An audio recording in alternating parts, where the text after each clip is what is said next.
Assalamualaikum warahmatullahi wabarakatuh. Allahumma salli ala sayyidina Muhammad wa ala ali sayyidina Muhammad. Talabul ilmi faridatun ala kulli muslimin wa muslimat. Menuntut ilmu itu wajib bagi orang muslim laki-laki maupun perempuan. Hadirin rahimakumullah, sejatinya hidup tanpa ilmu bagaikan hidup tanpa nyawa. Sedangkan hidup tanpa nyawa bagaikan mayat hidup. Dengan ilmu hidup bisa jadi mudah. Dengan iman hidup bisa jadi terarah. Dan dengan seni hidup bisa jadi indah. Mari kita menuntut ilmu bersama-sama. Mudah-mudahan kita semua bisa berilmu amaliyah dan beramal ilmiah. Baru-baru ada lagi curhat, anak-anak SMA, Ustadz kasih Kak Kodong jalan keluar. Beberapa malam yang lalu bapakku melakukan percobaan pemerkosaan. Bayangkan, bapaknya mau perkosa. Saya lapor sama mamaku, mau Kak lapor di polisi. Mamaku larang Kak Ustadz, nah bilang jangan kau nak kau kasih malu keluarga. Yang bikin saya sakit hati Ustadz, ternyata bapakku sudah nak kasih begitu adikku. Suatu kali Rasulullah Sallallahu Alaihi Wasallam mengumpulkan para sahabat. Selesai sholat subuh, seperti kita ini. Nah, sudah Assalamualaikum warahmatullahi wabarakatuh, Assalamualaikum warahmatullahi wabarakatuh. Selesai berdoa, Nabi tanya semua sahabatnya, ada yang bermimpi tadi malam? Tidak ya Rasul. Nah coba, adakah yang bermimpi? Tidak ya Rasul. Nabi lalu menjelaskan, saya tadi malam bermimpi. Apa gerangan mimpinya ya Rasulullah? Saya dibawa jalan-jalan melihat situasi surga. Lalu di dalam surga, saya diperlihatkan oleh Allah, ada orang yang diberikan hadiah, diberikan penghargaan oleh Allah dalam surga. Banyak sekali hadiahnya, banyak sekali dipunyakan penghargaan. Lalu orang ini berkata kepada Allah, ya Allah, ini hadiah yang engkau berikan kepadaku, rasanya tidak seperti amal yang saya lakukan. Ibaratnya begini, kalau diangkai, amalnya seperti ini besarnya, tapi dibalas oleh Allah 1 derom. Nah karena cadi-cadi jinju amalku, ngapa najai kamu ini balasannya? Kok banyak sekali balasannya ini ya Allah? Ibaratnya amalnya cuma 5, Allah kasih balasan 5.000. Kenapa banyak sekali ya Allah? Allah lalu berfirman, wahai hambaku, ketahuilah itulah doa-doamu waktu kau hidup di dunia yang tidak aku kabulkan, karena saya tahu kau tidak mampu memikul apa yang kamu minta itu.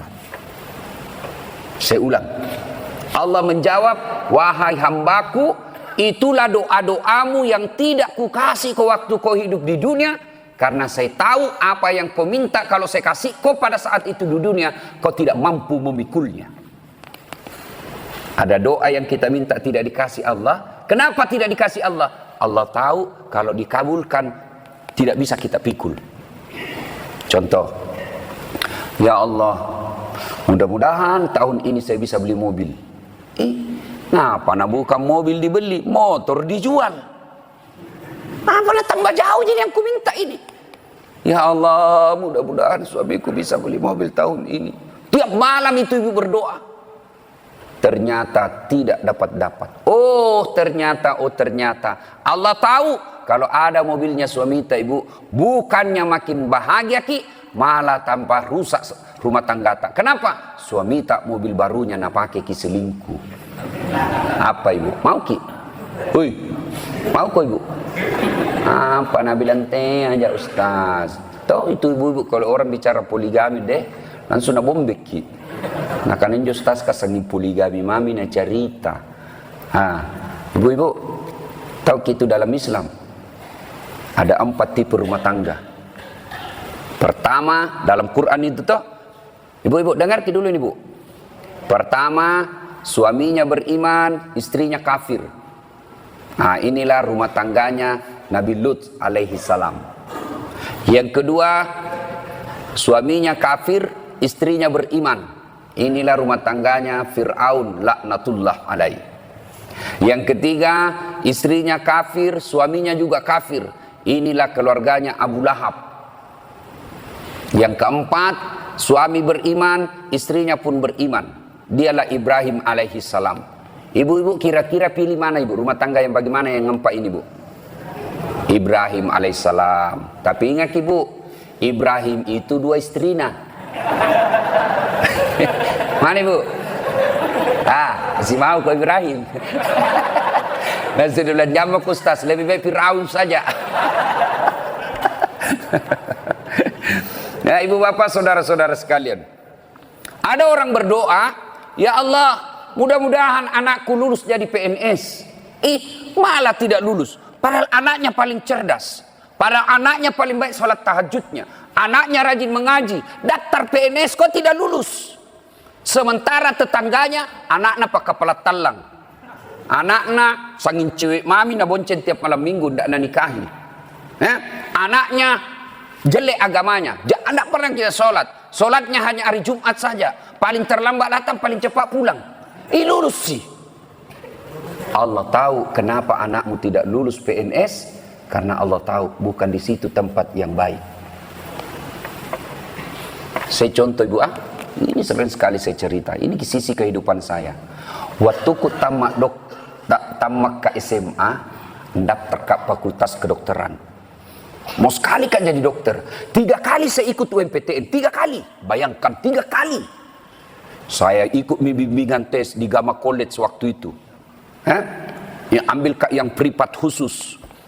Sholat tahajud ke 40 malam berturut-turut. Bagaimana caranya Ustaz? Kalau Ramadan mulai malam pertama mau kak sahur, tahajud mak dulu. Itu 30 memang itu. Tambahi lagi 10 karena mau kak puasa Syawal 6 hari, tambahi lagi 6 kali berturut-turut sudah 36. Tambah lagi 4 hari, 40 hari berturut-turut sholat tahajud tiap tahun. Begitu tes, tidak pernah lulus. Bahkan mauku itu jadi dokter, ada kemenanganku dia dokter, fakultas kedokteran, saya pinjam itu baju prakteknya, warna putih, ada itu baju prakteknya warna kedokteran, ku pakai baru pika foto di depannya fakultas kedokteran Unhas. Bayangkan, seandainya dulu itu ini barangkali disebut hoax, toh berita bohong. Mau tau nggak dibilang fakultas kedokteran, pilih tau nggak pakai itu baju praktek baru berdiri mah itu, baik padahal sospol. Bayangkan itu, mau kok kodon jadi dokter waktu itu. Ya Allah, kenapa kau tidak kasih lulus kak? Namun sekali kak jadi dokter waktu itu. Malah saya lulus di sospol. Alhamdulillah Allah tahu itu. Bukan dokter yang paling baik buat kau Ustaz. Cocokmu jadi dokter dong. Tapi bukan dokter kasih pecah kepala. Seperti ada temanku di belakang itu dokter yang besar sekali. Itu tugasnya kasih pecah kepala orang. Operasi kepala orang apa palu-palu. Coba, bukan itu. Justru dokter yang saya pakai sekarang adalah dokter psikis. Dokter orang-orang sakit jiwa, sakit perasaannya, jauh dari Allah. Itu tugasku saya. Ibu-ibu curhat, bapak-bapak curhat tengah malam jam 2. Orang lagi enak tidur, bunyi telepon. Kenapa ki ibu? Suamiku selingkuh Ustaz. Karena membalas kak Ustaz. Sakit hati kak jadi membalas kak, malah sekarang susah kak lepas dari selingkuh. Bayangkan, baru-baru ada lagi curhat, anak-anak SMA, Ustaz kasih kak kodong jalan keluar. Beberapa malam yang lalu bapakku melakukan percobaan pemerkosaan. Bayangkan, bapaknya mau perkosa. Saya lapor sama mamaku, mau kak lapor di polisi, mamaku larang kak Ustaz. Nah bilang jangan kau nak kau kasih malu keluarga. Yang bikin saya sakit hati Ustaz, ternyata bapakku sudah nak kasih begitu adikku. Coba, itu yang saya obati saya bos. Kalau dokter capok mas suntik. Kalau apa saya jiwanya yang saya suntik. Tidak jadi dokter, Allah kasih mana yang terbaik. Temanku yang jadi dokter, tugas di Kepulauan Aru. Mau lebaran saya bilang, dok pulang kok. Dia bilang, dah Ustaz deh, rugi-rugi itu jauh cari uang, dah pulang kok lebaran sama orang tuamu. Dia bilang, kajal tiket Ustaz. Mahal tiket Ustaz. Untung saya tidak jadi dokter. Saya jadi Ustaz kak. Tidak pernah kak pusing soal tiket. Kenapa? Bukan saya beli. Orang beli kan, siapa undang kau beli bos? Allah kasih yang terbaik. Berdoa saja. Makanya kalau ada di antara kita berdoa tidak dikabulkan Allah, jangan kau sangka buruk. Berarti apa yang bapak minta tidak baik buat bapak. Ya Allah, mudah-mudahan dikabulkan kreditku supaya saya bisa ambil rumah. Jangan kau ambil kredit di bank konvensional, sesa kok. Makin lama makin nak cekek lehermu. Berapa banyak, tidak kurang dari puluhan orang curhat sama saya. Saya tadi ambil kredit Ustadz dengan modal, mudah-mudahan bisa lebih baik hidupku, malah sekarang tambah susah hidupku. Tidak bisa saya pikir. Itu kalau riba. Makanya kalau ada wanta kasih pindah itu dari bank riba, kasih masuk bank muamalat. Bank muamalat penuh berkah. Sudah usaha Ustaz. Gak ada lagi orang yang bilang, sama ji bede. Yang penting niatmu, kau sudah menghindarinya, maka itu sudah Allah nilai. Kan banyak orang begitu tuh. Sebenarnya yang kasih miskin kita, apa yang kasih miskin kita? Selera, gaya hidup. Allah sudah kasih kita itu sesuai ukuran tak. Dasat rezekimu yang bisa kau pikul itu 5 ji. Jangan kau lagi mau 7, karena kalau ada itu 2 hancur hidupmu. Allah tahu itu. Contoh, Allah kasih rezeki 2 juta gajinya 1 bulan, atau 5 juta lah gajinya 1 bulan. Allah sudah ukur itu, disitulah kau mampu pikul. Minta. Akhirnya apa? Yang 5 juta dia tidak syukuri. Nah, kasih tahu sama suaminya, Pak, belian sangat tas. Ini tas 1 juta harganya. Akhirnya dibelikan sama suaminya. Karena sayangnya suaminya dibelikan tas. Ini paling sayang nanya beli tas. Selesai masalah tas. Setelah beli tas baru muncul masalah barunya. Yang paling berat apa? Setelah punya tas, motonginnya kasih sesuai jilbabnya. Malimisan jilbab. Ini yang jadi masalah ini setelah beli tas. Oke, tas sudah selesai masalah, tapi efek punya tas itu jadi masalah. Mau beli jilbab harus sesuai merek tasnya. Tambah keluarannya. Sudah itu, motong itu sesuai dengan warna sepatu dan sandalnya, pandrak misalnya. Motong itu sesuai dengan warna cincinnya. Makin lama, motongi sesuai warna semuanya. Akhirnya apa? Hidupmu yang tadinya tenang menjadi tidak tenang karena seleramu yang melebihi kebutuhanmu. Kalau rezeki yang Allah kasih kita 5, maka hiduplah engkau 5. Pas-pas namanya. Tapi kalau kau mau bahagia, rezekimu 5, gaya hidupmu 4, supaya masih ada 1 untuk sedekahmu. Yang membuat kalian menderita, rezekimu 5, gaya hidupmu 7, maka 2-nya ini yang menjadi beban hidupmu sehingga kau tidak bisa lepas dari masalah yang selalu mengimpitmu. Yang membuat kita miskin bukan karena rezeki yang terbatas, tapi gaya hidup kita yang melebihi yang Allah berikan. Baik sangkalah bahwa apa yang Bapak minta tidak baik buat Bapak. Itu saja, tenang itu perasaan. Nah, ibu bapak, saudara-saudara sekalian, berikutnya, saya sudah minta Ustadz, kenapa tidak dikasih saya? Selain apa yang kita minta tidak baik, yang kedua, bisa jadi cara kita meminta salah. Karena ada dalam Quran, Allah berfirman, Fa'isa sa'laka ibadi, anni fa'inni karib, ujibud da'watad da'i isa da'ani. Kurang lebih maknanya begini.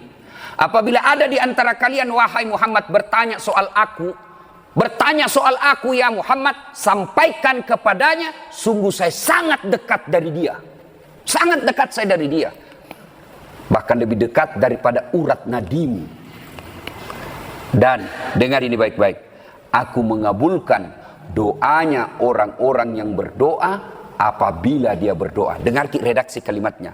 Aku mengabulkan doanya orang-orang yang berdoa apabila dia berdoa. Berarti ayat ini sesungguhnya kata gampangnya, ada orang di antara kita mengaku merasa dirinya berdoa, mengangkat kedua belah tangan, mengucapkan amin, menengadah ke atas langit. Dia kira dirinya berdoa padahal tidak. Kenapa? Karena dia berdoa tidak tahu tata caranya berdoa. Ada handphone tak semua toh? Ada handphone tak semua toh? Itu bapak kalau beli handphone, ada kan namanya buku pedoman penggunaan handphone, petunjuk penggunaan handphone. Ditulis merah, ditulis tebal, penting baca buku pedoman sebelum menggunakan handphone.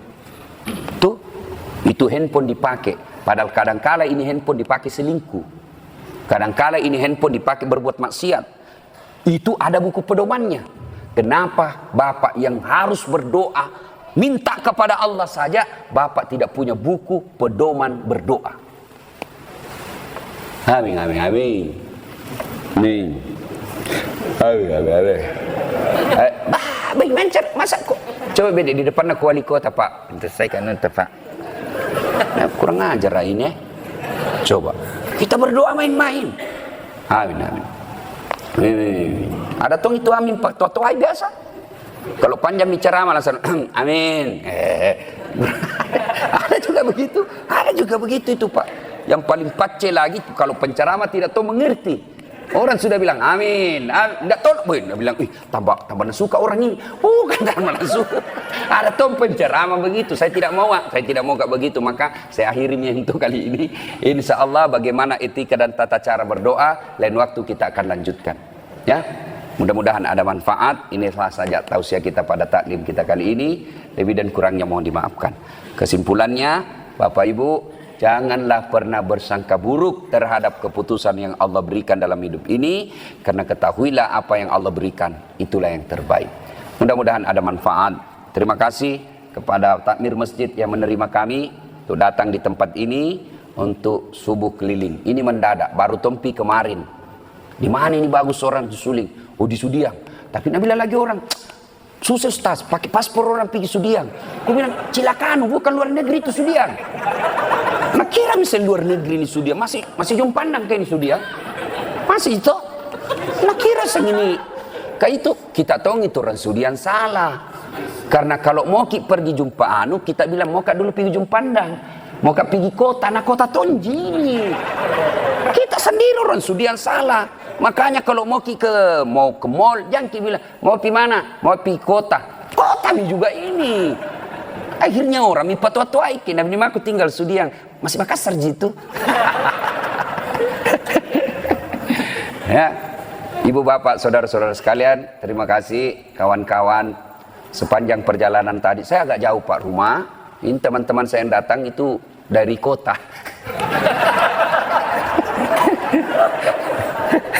Lumayan jauh memang Pak, lumayan jauh memang. Untuk sampai di sini perlu kekuatan iman yang ekstra. Ya, bayangkan sekarang waktu subuh kan jam 4.25. Itu masih enak-enak tidur itu. Lama orang tidak ketemu istri. Tuh, bagus-bagusnya itu kalau subuh dipeluk-peluk mama Nice. Tiba-tiba bunyi alarm. Aduh, subuh memanggil Pak. Coba. Jauh Pak. Sepanjang jalan saya tadi, mungkin ini kita teman-teman di Suling, kita datang di masjid ini hanya karena solidaritas sosial, solidaritas teman. Karena kita ingin menghargai undangan teman. Atau kita datang ke sini karena kita persaudaraan kita. Tapi akan tiba saatnya nanti kita akan bersyukur kepada Allah karena kita datang dalam acara itu.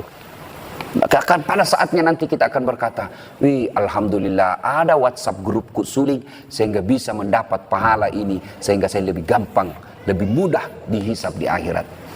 Ada saatnya itu tiba. Inilah tausiah kita, mudah-mudahan ada manfaat. Hebatnya lagi. Apalagi nih Pak, bayangkan sudah kita dengar ceramah, ya ada lagi kue itu dibagi-bagi. Subhanallah. Jangan kau dulu makan bos, karena nanti saya habis. Tunggu dulu sama-sama pakai mulai. Itu alhamdulillah. Ya, bayangkan ibu-ibu yang bersedekah itu kita anggap remeh barangkali Pak. Yang beli burasa, ya, yang beli rokok-rokok onti, itu bayangkan kalau Ustadz Dasat yang makan. Teman-teman saya yang datang ini makan, lalu dimakan, lalu itu darah dagingnya menjadi, yang dia makan kue itu menjadi dari daging, menjadi darah dalam tubuhnya. Maka selama orang itu dia pakai ibadah fisiknya, maka selama itu ibu bapak dapat kiriman amal, karena bapak punya bagian dalam tubuh manusia yang kita traktir. Masya Allah ya. Demikian, mudah-mudahan ada manfaat. Jangan lupa like and share. Ya, buka channel YouTube Dasat Latif. Kalau sudah nonton jangan lupa kasih begini. Ya, jangan kasih begini. Jangan kau kasih begini. Begini nih cari ke malaikat pencabut nyawa. Bisa ceramah nu kasih begini bos denda enak nah. Kalau ndak suka kijama kau komentar. Nih, lak bitonseng ini langsung dua piring nak kasih. Ini kalau orang Bugis Nabi lama pasti surung. Ya. Nah, kemudian kalau agak panjang-panjang kuota, ya cepat habis kuota atas 1 jam, maka ada yang pendek tidak menguras kuota, namanya cersi, ceramah singkat 1 menit saja.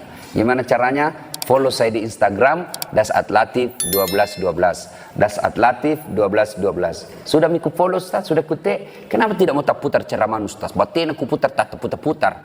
Hakul yakin berarti tidak ada kuotamu. Beli ke dulu data bos ya. Demikian, terima kasih. Lebih dan kurangnya mohon dimaafkan. Nun wal kalam yamstrun. Billahi fi sabilil haq. Assalamualaikum warahmatullahi wabarakatuh.